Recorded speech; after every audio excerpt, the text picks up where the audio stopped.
Welcome. I'm your host, Jesse Sawyer, nationally recognized inclusive fitness trainer, Silver Sneaker Flex instructor. Find out more about me, visit my website, www.jessesawyer.com. Now, this is for that older adult, that senior that is living at home, that individual that might have a disability, or someone that just doesn't want to get out of the couch or their chair and wants exercise brought directly to them. It's also going to be used for those instructors out there that are working with a group much like mine, an older adult population. Today we're going to be using lightweight dumbbells, and we're going to be doing an all dumbbell exercise routine focusing on the biceps and the triceps. So that is the front of the arm and the back of the arm. The biceps have 2 parts of the bicep, and the tricep has 3 parts of the tricep. The lateral part of the tricep is really difficult to hit. However, for that bicep, we should be able to hit both parts of that bicep with the exercises that we do today. So let's grab those lightweight dumbbells. Make sure you get physician's clearance. Make sure you hydrate.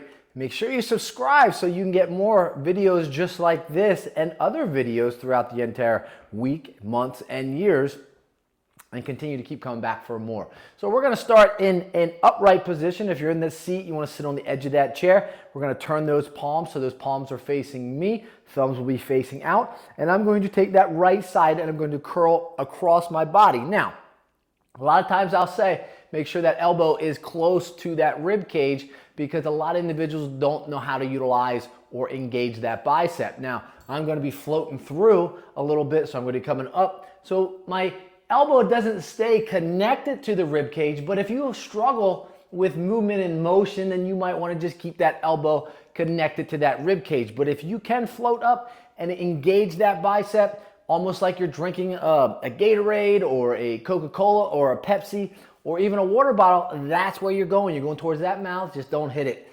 Let's get 4 more on that right side. 4, 3, 2, and 1. Now that is going to hit more of that long head. 2, 3, 4, 5, 6, 7, and 8. And now we're going to alternate. 1, 2, 3, 4, 5, 6, 7, 8, and then together.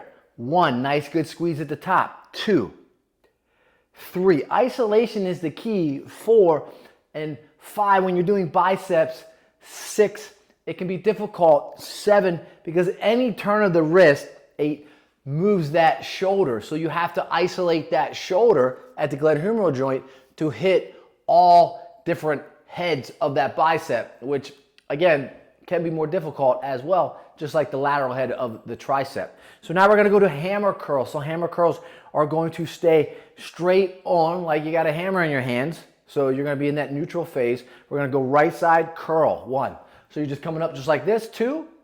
Again, that elbow can float. 3, but if you're having difficulty engaging, 4, then just keep the elbow tight. 5, 6, I like floating my elbow out a little bit. 7, but then again, 8, I know how to engage a little bit.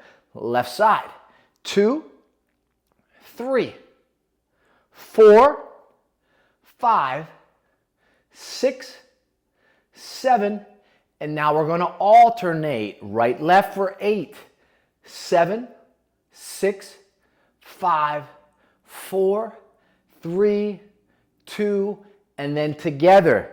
Nice good squeeze. 1, 2, 3, 4, 5, 6, 7, and then again, this is a hammer curl, and it's going to work part of that forearm as well, along with some of the short head, along with some of that long head in that bicep. Next exercise, we're going to come across the body. So in order to do that, we need to be more in that pronated phase where those thumbs are facing in, and all I'm going to do is come up just like that and squeeze, come back down. Almost like I'm stabbing a whale, right? 3, or I'm taking the drink.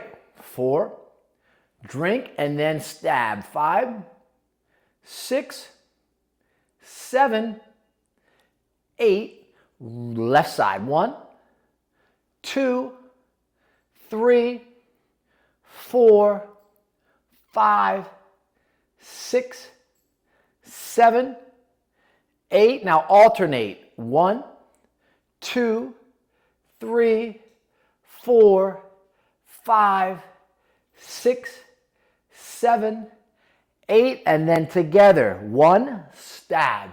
2, stab. You got it. 3, 4, 5, 6, 7, and 8. Awesome job. You got through the bicep part. Now let's get to the triceps. Now in order to get to the triceps, get some hydration because we're going to be doing some kickbacks. We're going to be doing some overhead extensions as well. And some of you might struggle with some of those overhead extensions. So I'm going to actually turn towards my right side. I'm going to utilize this table. You can utilize a bench, you can utilize your kitchen table, you can use a counter, you can utilize a chair, and all I'm going to do is hammer curl, right? Keep that elbow tight to that rib cage, and I'm going to get a little bit bent, so I got to push that hips back a little bit, and I'm going to kick back. 1, just like that. 2, 3, and I'm engaging the back of the arm. 4, 5, 6, 7, 8. That's my left side, so I need to turn and I need to do that right side. Same thing. 1, 2, 3. Keep my head in neutral position. 4, 5. I'm isolating. 6, 7, and 8. Now, if you're really good, what you can do is you can add both of them. Push back. Kick them both back. 1, 2, we're not going to alternate here. 3, 4, because you need some stability. 5, 6, 7, and 8. Awesome work. Now we're going to get rid of one of those and we're going to go to an extension. We're going to go to an overhead extension. Now this can be counterindicated for some individuals out there because they lack the range of motion in the shoulder. Rotator cuff, arthritic, they got Dowauer hump where they're forward in position or they're displacing their body in a forward position, so it can be really difficult to get those arms over the head. So I'm going to show you 2 different ways to do this. Typically what I do is I create a triangle with my hands so that that weight can drop down. There I can hold it like this.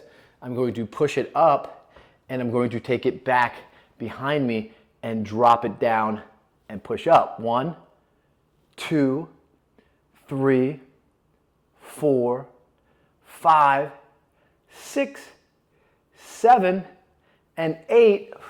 However, that motion can be counterindicated again because of rotator, because of arthritic conditions, because of Dowauer hump, because of your weight being displaced forward and you just don't have that range of motion anymore and you can risk more injury by doing that motion. So if that hurts or there's discomfort, then all I'm going to do is same thing with that triangle, but now I'm going to just push it right here in my chest, push up. 1, 2, and those elbows flare out. 3, 4, 5, 6, 7, 8. Now, do I isolate my triceps the greatest there? No, because I don't get the extension.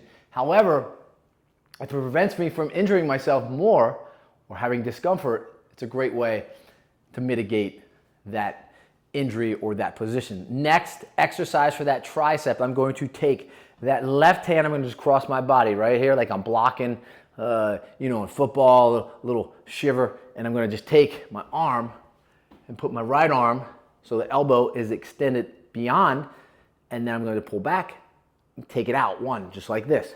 2, 3, 4, 5, 6, 7, and 8. And now some of you might be saying, hey, Jesse, holding my arm like this, the opposite arm, my left arm, I can feel that in my shoulder. So all you do, take it like this and rest it down. Or you find a chair or a table and just rest that elbow here so that you can hold it up. Right now I'm resting it on my ribs and I'm just pushing it out. 1, 2, 3, 4. You got the idea. I want to go to that left side, do the exact same thing, cross over, drop that elbow down like a chicken wing into the rib cage. See how I look? Right like that. Push it out. 1, 2, 3, 4, 5. I'm giving support. 6, 7, and 8. Awesome work. I'm going to drop those weights. We're not going to double it up. And there are a few exercises that you can implement into your routine. Some bicep exercises, some tricep exercises, and it's a good, quick, fast, and efficient front of the arms, back of the arms. Make those beasts look sexy. Peace, my friends. Please subscribe.